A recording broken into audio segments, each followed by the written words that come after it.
Yash, salut tout le monde, ici Sensei sur ton écran, bienvenue pour cette vidéo sur Programme ton jeu vidéo.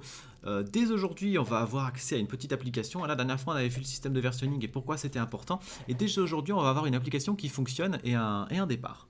Donc la première chose à faire, du coup, c'est de créer un package. Un package, qu'est-ce que c'est?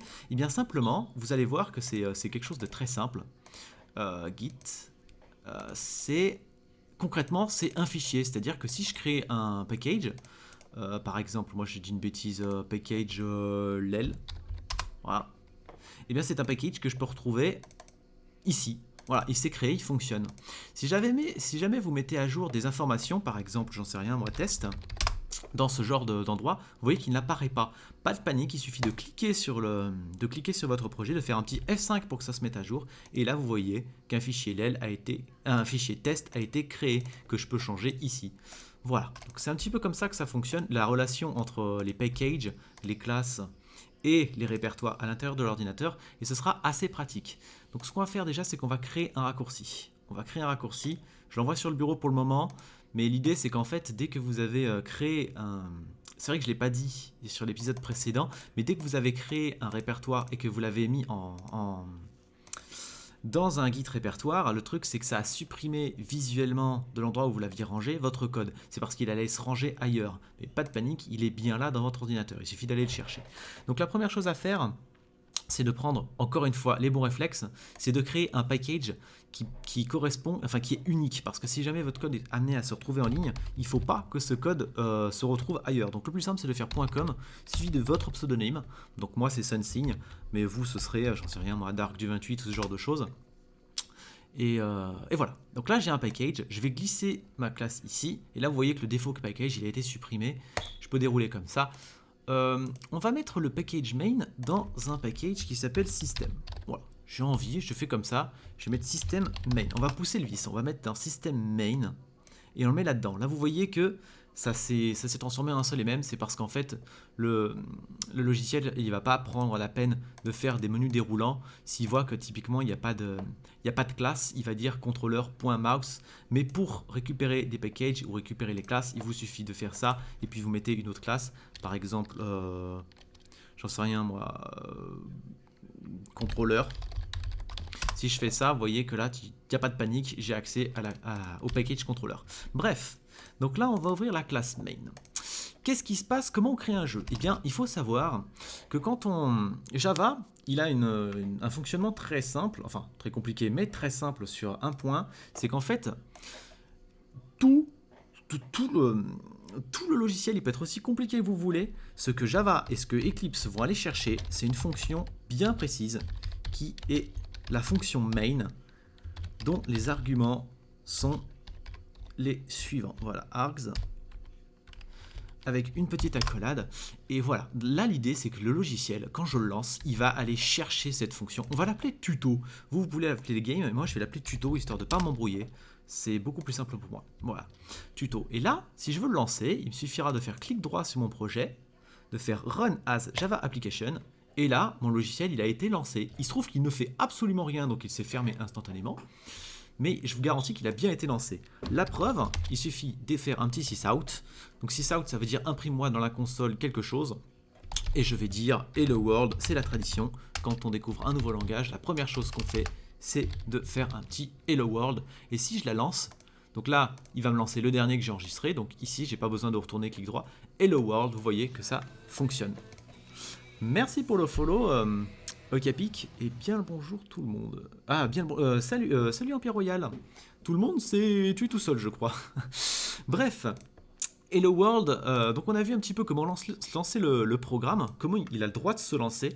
Et donc ce qu'on veut, évidemment, c'est créer un jeu vidéo, c'est pas te promener dans une console. Et donc ce qu'on va faire, c'est créer une fenêtre dans laquelle va tourner notre jeu.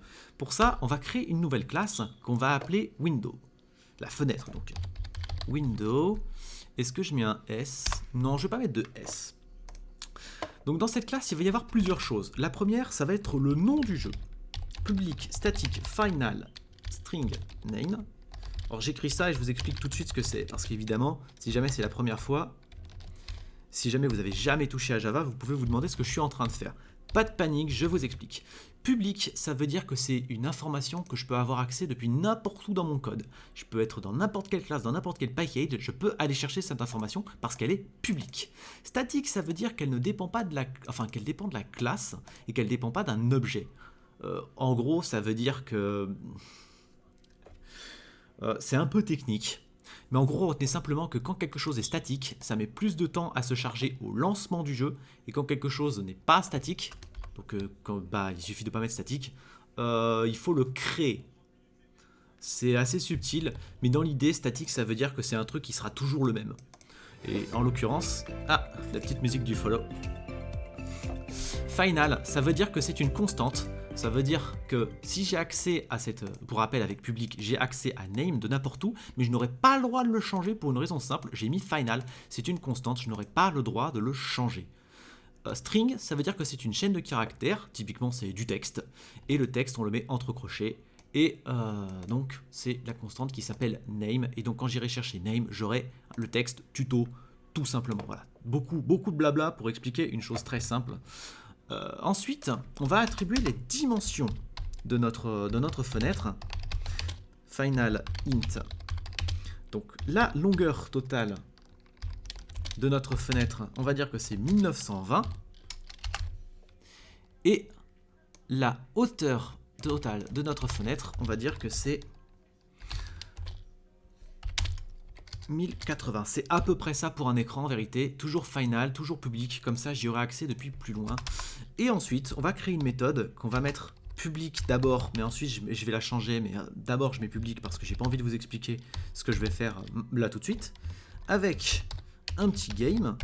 Donc là, en fait, je lui demande un paramètre, c'est-à-dire qu'il va demander le paramètre. Oh, excusez-moi, j'ai fait une bêtise. Le paramètre tuto. Il va me demander le paramètre tuto. C'est technique, mais il faut que je vous l'explique. En fait, si je fais ça, là c'est une méthode. En fait, c'est une méthode. Bon, il se trouve que c'est une méthode de constructeur parce que c'est exactement le nom de la classe, mais c'est une méthode. Si je vais dans tuto et que je fais new pour créer un objet et que je demande window, il va dire pas de problème, window, je le reconnais.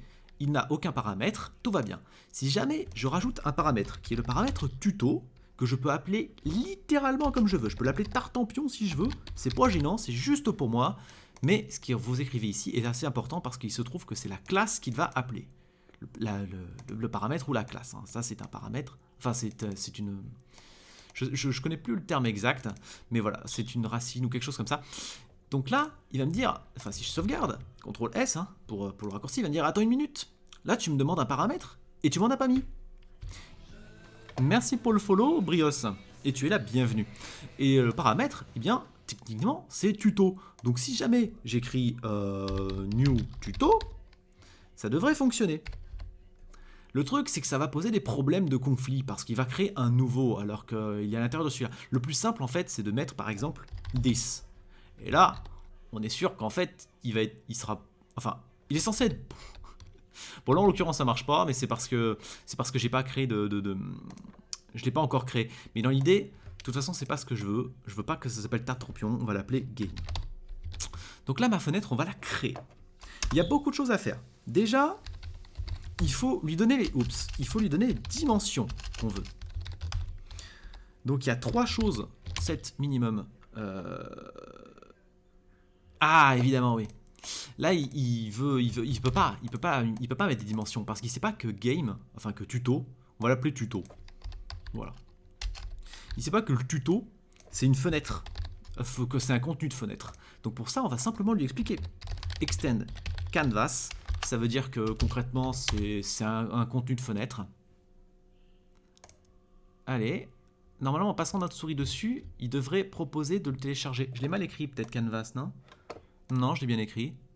Ah, voilà. En laissant la souris dessus, il propose de l'importer, donc on va aller le chercher. Un raccourci clavier, c'est éventuellement CTRL-SHIFT-O. Donc là, je fais CTRL-Z pour annuler. Si je fais CTRL-SHIFT-O, il va automatiquement me le télécharger. Et là, il me dit, ah ouais, non mais attends, si c'est un canvas, il me manque un truc. Du coup, je lui dis de le générer. Voilà, il te manquait ça. Et là, comme c'est un canvas, j'ai le droit à tout un tas de fonctions, notamment celle-ci, qui sera celle que je veux utiliser. Il me suffit juste de préciser que les dimensions dont j'ai besoin, ce sont les dimensions que j'ai définies plus tôt, avec une largeur bien précise, ainsi qu'une hauteur bien précise. Et là, on est pas mal. Il faut juste télécharger dimension parce qu'il ne l'a pas reconnu. Il faut faire ça 3 fois. Une fois pour minimum, une fois pour maximum. Maximum. Et une fois pour preferred size. Voilà. Donc là, c'est nickel. Mais c'est pas fini. Ensuite, il faut plus ou moins créer le composant. Donc ça, c'est très simple. On va aller chercher un JFrame parce que JFrame fait le boulot pour nous, sans qu'on ait besoin de le faire. On crée l'objet en question. Il lui faut juste un nom, un string à l'intérieur. Donc on va mettre le nom du jeu, tout simplement, qu'on a mis ici. Et on télécharge JFrame. Et là, on a beaucoup de choses à faire à JFrame. Déjà, il faut lui dire que quand on ferme l'application, elle se ferme. Ça a l'air de rien dit comme ça. On dit oui, c'est évident. Oui, mais non, en fait. Parce que... attendez, JFrame, je lui ai écrit exit and close. Typiquement, regardez, si Discord, je le ferme, bah, il n'est pas fermé, il tourne en arrière-plan. Ça fait pareil pour Skype et ça fait pareil pour pas mal de choses. Donc il faut lui dire que si jamais tu fermes l'application, ça se ferme. C'est pas un truc qui tourne en arrière-plan. Donc voilà, ça c'est fait. Ensuite, il faut lui dire que l'application elle est censée prendre tout l'écran. Donc set extended state JFrame maxi. Oups, c'est un point maximum side, maximum boss, voilà. Donc ça prend tout l'écran, c'est nickel, c'est exactement ce que je veux. Maintenant, il faut plus ou moins mettre le jeu à l'intérieur, puisque tout va dépendre du jeu, parce que là, ma fenêtre, elle est là, elle est dispo, mais il n'y a pas le jeu dedans, j'ai juste donné les dimensions.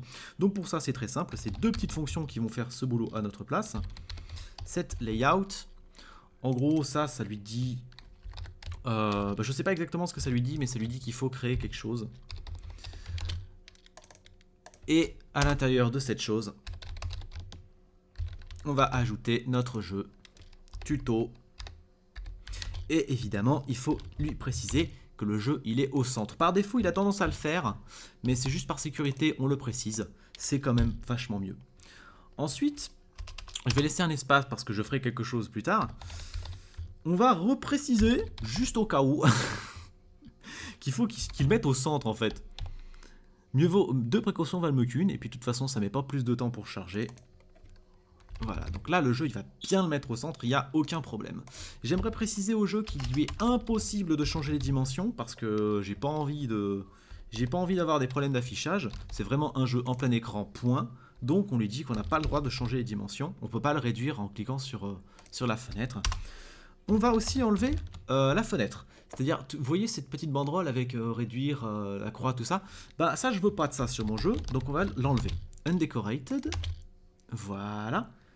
Donc, pas décoré, vrai. Dernière chose, c'est tout bête, mais si on le fait pas, il le sait pas. Il faut lui dire que la fenêtre est visible. Et ensuite, on fait PEC. Je sais plus ce que ça fait. Je vais être honnête, j'ai oublié de me renseigner sur ce que ça faisait. Mais voilà, on met la dernière petite fonction qui va bien.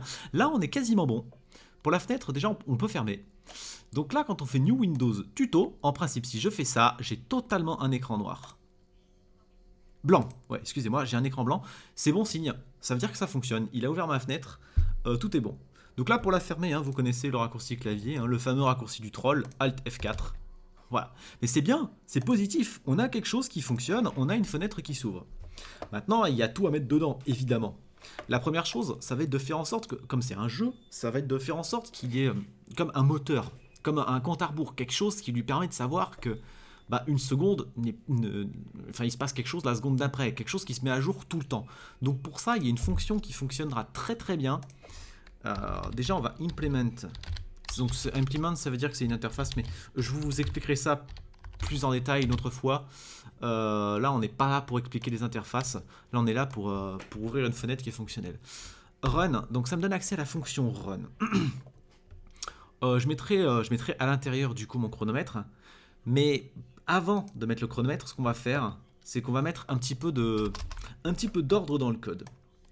Déjà, ce que je veux, c'est encadrer tout ça. Voilà, donc là, c'est la partie qui est main, qui est pas terminée, mais voilà.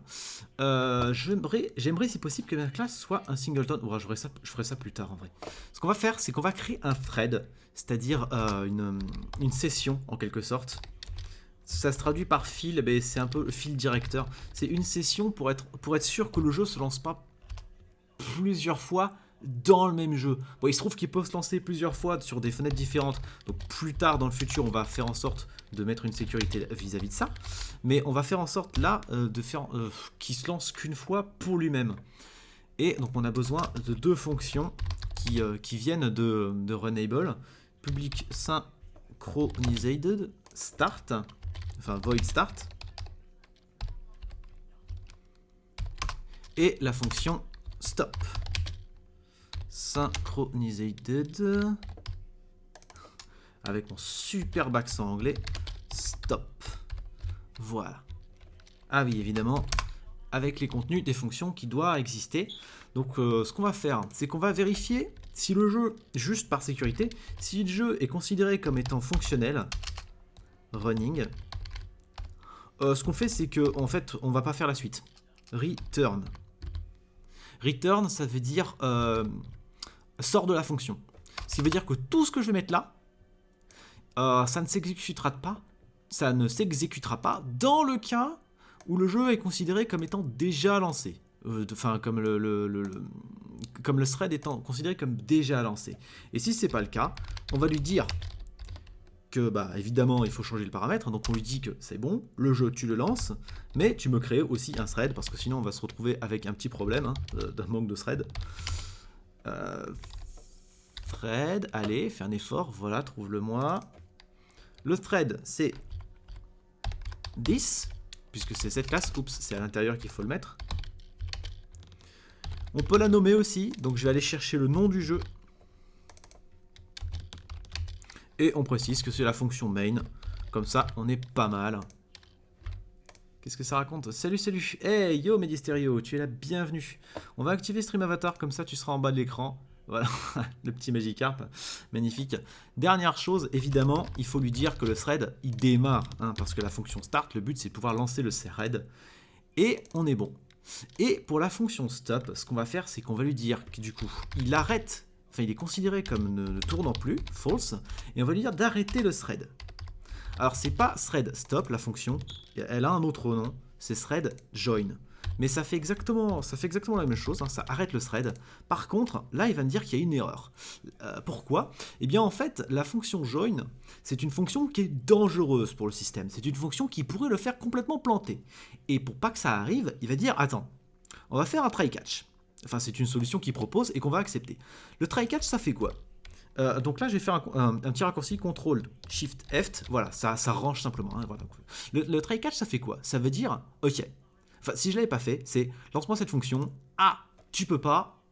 Erreur, fatale erreur, plus rien ne se passe. Par exemple, il y a 5 boules bleues dans une boîte et une boule rouge. Tu me dis, sors-moi la boule rouge, il la prend. S'il n'y avait pas de boule rouge et que je lui dis, sors-moi la boule rouge, il fait, pas de boule rouge, grosse erreur. Évidemment, c'est un petit peu con, mais le programme, il est con. Il faut lui dire quoi faire. Try-catch, ça veut dire essaye de le faire. Et si tu n'y arrives pas, laisse tomber. Tu laisses tomber, mais par contre, donc là, ça veut dire, ça, c'est une exception, c'est-à-dire, tu m'as attrapé une erreur, tu l'as trouvé l'erreur, hein, comme étant E, et ça veut dire, tu me l'imprimes dans la console, enfin, tu me l'écris. En gros, ça veut dire, tu arrêtes, tu laisses tomber, c'est pas grave, tu fais pas, mais tu me dis quelle a été l'erreur. Mais tu continues, voilà, et là, en gros, l'occurrence, l'erreur, ça aurait été, j'ai pas trouvé de boule rouge. Et bah comme ça on est pas mal. Maintenant, ce qui manque, c'est évidemment, comment ça va? Ah bah écoute, ça va super. Tu en record? Un record? Bah littéralement, ouais, enfin, c'est-à-dire que là, ce sera une vidéo YouTube pour programme ton jeu vidéo, quoi. Et la dernière chose qu'il faut nous faire, c'est comme j'en parlais un peu plus tôt, c'est la fameuse boucle qui permet au jeu de savoir comment les choses se passent. Alors bon, ça, je suis désolé, mais je vais pas l'écrire, je vais faire un copier-coller, parce que ça c'est un peu une boucle qui se passe depuis des années et des années entre tous les programmeurs. On a du mal à savoir d'où elle vient, mais il se trouve qu'elle est pas trop mal. Ça, je vais pas vous expliquer tout de suite ce que c'est. Je vais juste l'enlever et après, plus tard, je le remettrai. Parce que ça, c'est ma petite modification à moi de la boucle qui est bien meilleure. Mais je le ferai plus tard. Ok, donc là, on n'est pas trop mal. Je crois qu'il y a une parenthèse en trop. Je crois que je l'ai effacé où il fallait pas. Alors, attends, il y a 1, 2, 3. Hop. Donc ça, c'est pour... ça se ferme... En fait, je crois qu'il faut que je fasse ça. Non, il faut que je fasse comment...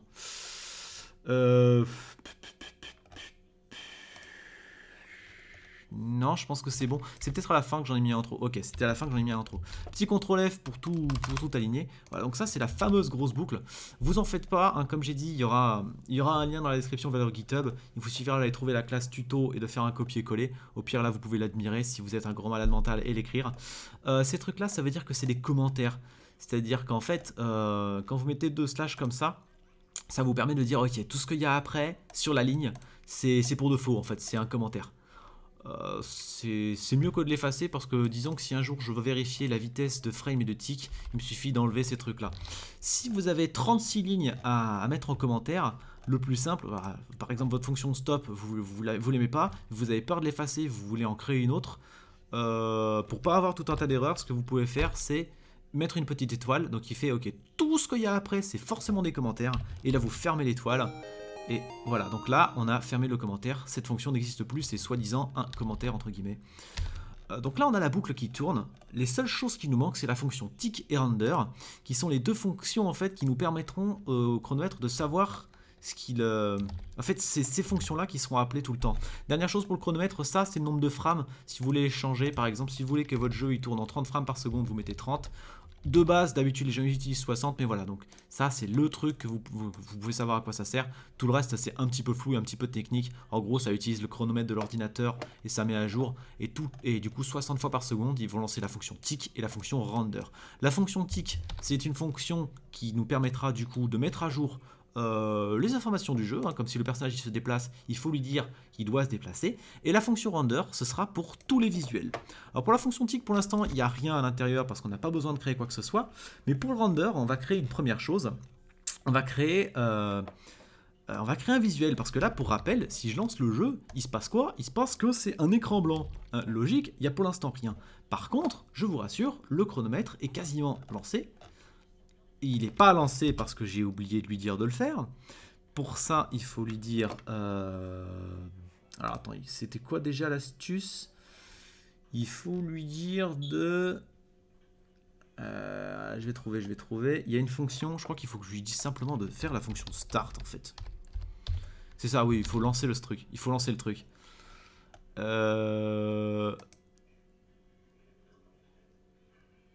Ok, là, non, je vais avoir un souci, là. Je vais avoir un souci. Ce qu'il me faut, c'est que le tuto, ce soit le même ici et là. Parce que la fonction start, elle n'est pas statique. Ce qui veut dire qu'il faut forcément, pour l'appeler, que je crée un objet. Sauf que si je fais ça, le problème, c'est que la fenêtre dans laquelle il y aura le jeu et la fenêtre dont le thread a démarré, c'est pas le même. Donc là, l'astuce, c'est simplement de faire, par exemple, hein, c'est une méthode parmi plusieurs. Private static new tuto. Tuto. Donc ça, c'est la classe. Ça, c'est son nom. Et ça, c'est son identité. Je sauvegarde. Là, je lui dis de lancer tuto. En fait, c'est même une assez mauvaise pratique. Je ne devrais pas faire ça. Ce que je devrais faire, c'est plutôt ça. Et là, je lui donne une identité. C'est mieux. C'est mieux pourquoi? Parce qu'en fait, le truc, c'est que je contrôle le moment à partir de quand ça se charge. Comme je vous l'avais expliqué, tout ce qui est statique, ça va se lancer au moment où je lance le jeu. Alors que, donc là, je lance quelque chose de vide. Donc là, il ne va pas me prendre beaucoup de place. Là, le fait de le créer maintenant et de lui donner un attribut maintenant, l'avantage, c'est que je décide de quand est-ce que je le fais. Et là, en l'occurrence, je le fais à ce moment-là. Et donc là, j'ai plus qu'à faire un petit tuto et d'écrire que c'est le tuto qui est démarré. L'avantage, c'est que c'est le même. Et là, la boucle est lancée. La seule chose qui me manque, c'est de mettre un affichage. Attendez, ce qu'on va faire... Regardez, on le verra pas. On le verra pas pour le moment. Donc, ce qu'on va avoir, c'est un écran blanc. Mais si je sauvegarde, que je lance, j'attends 3-4 secondes. Bonjour les gens que j'ai pas vus. Il n'y a pas beaucoup de monde. Et si je fais Alt F4, là vous voyez, il y a des trucs qui sont affichés à intervalles réguliers, hein, toutes les 1 seconde en fait. J'ai eu quelque chose qui s'est affiché, donc c'est que mon chronomètre fonctionne. Ça m'affiche le nombre de ticks et le nombre de FPS. Maintenant, ce qu'on va faire, c'est qu'on va quand même créer un buffer stratégie, histoire d'être tranquille au niveau du render. Le buffer stratégie, c'est un petit peu technique à expliquer, et moi-même, j'ai pas très bien compris comment ça marche. Mais dans l'idée, en fait, quand vous créez enfin, le jeu... Attendez, je suis en train de perdre mes mots. On va ouvrir un dessin pour vous l'illustrer.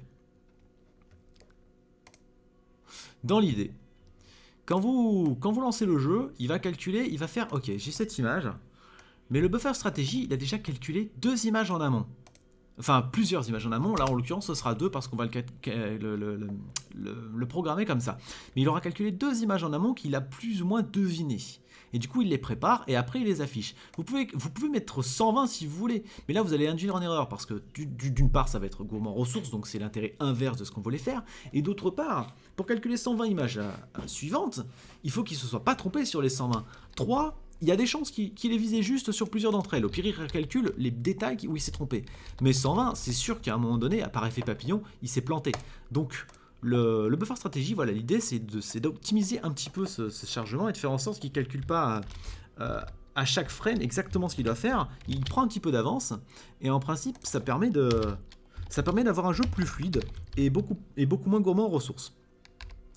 Get buffer stratégie. On vérifie s'il est nul. Si c'est le cas, on le crée. Ou plutôt, on l'attribue. Enfin non, on le crée ou on l'attribue, ça je sais pas trop. Je comprends pas trop les fonctions que j'utilise actuellement.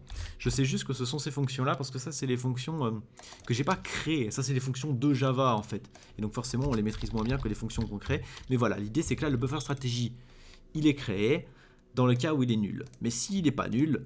Donc il est plus nul en l'occurrence dès la première fois. Il faut aller le chercher et en déduire un graphisme. Égal à buffer stratégie, get drawing graphique. J'ai set color. Attendez, j'ai pas chargé. Voilà. Set color. Color, allez. Qu'est-ce que j'ai fait? Ah oui, j'ai mis un point au lieu de mettre un espace. Voilà, j'ai cette color. Là, on peut lui dire la couleur qu'on veut. En fait, ce que ça va faire, c'est que ça va colorer, ça va préparer une couleur. En l'occurrence, je voudrais la couleur noire. Donc là, c'est en RGB. Hein. C'est-à-dire que, on va rouvrir ça. Si vous voulez une couleur précise, ce qu'on peut faire, c'est par exemple cette couleur-là. Donc ça, c'est du rouge. C'est la couleur 255, 30, 94. Si j'écrivais ça, très précisément, 255, je sais plus moi, 90, hein, c'était à peu près ça. Là, il va me préparer la couleur rouge. Mais il va rien en faire. Là, il va rien en faire. Il l'a préparé. En l'occurrence, si je veux qu'il me la dessine en arrière-plan, il faut que je lui dise. Et donc, les paramètres, c'est où est-ce que ça commence et jusqu'où ça s'étend pour un rectangle. Pour fil rectangle, c'est lui dire, tu me remplis un rectangle avec les dimensions qui sont les suivantes. Windows, et on va chercher la hauteur. 8, voilà. Comment ça marche? C'est 4 paramètres, X, Y et largeur, hauteur. X, c'est cette distance, Y, c'est celle-là, c'est de bas en haut. X, sachant que le point 0, 0, c'est important de le retenir, le point 0, 0, il est en haut à gauche de votre écran. Ça, c'est 0, 0. Ce qui veut dire que ça, typiquement, je suis par exemple, je vais dire une connerie, hein, je suis à 500, 0. Parce que je suis 500 en X, 0. Et là, je suis en 530. Voilà, 500 et plus loin, 30. Donc si je fais 530, il va me colorer que là, à partir de là. Voilà. Bon, je dis peut-être une bêtise parce que j'estime, peut-être que c'est à partir de là. Mais voilà, l'idée c'est qu'il va colorer qu'à partir de là, et le reste, ça va continuer à être blanc. Dernière chose, évidemment, il faut lui dire de lâcher l'affaire une fois qu'il a terminé, parce que sinon, ce con, il va continuer à calculer. Et je lui dis de le montrer. Et donc si là, je lance le logiciel, ce qui va se passer, c'est exactement ce que j'ai décrit, avec le buffer stratégique, il y a un gros problème, excusez-moi pour les épileptiques, je crois qu'il faudra que je mette une annonce, parce que là, c'est grave ce qui vient de se passer. On voit plus les Pokémon. Ah, désolé, j'ai oublié de les afficher. Tu as raison, voilà, je les ai mis. C'est pour ça d'ailleurs que moi, j'ai tendance à faire un bon gros fond bien noir, histoire que le buffer stratégie ne nous fasse pas ce genre de dinguerie.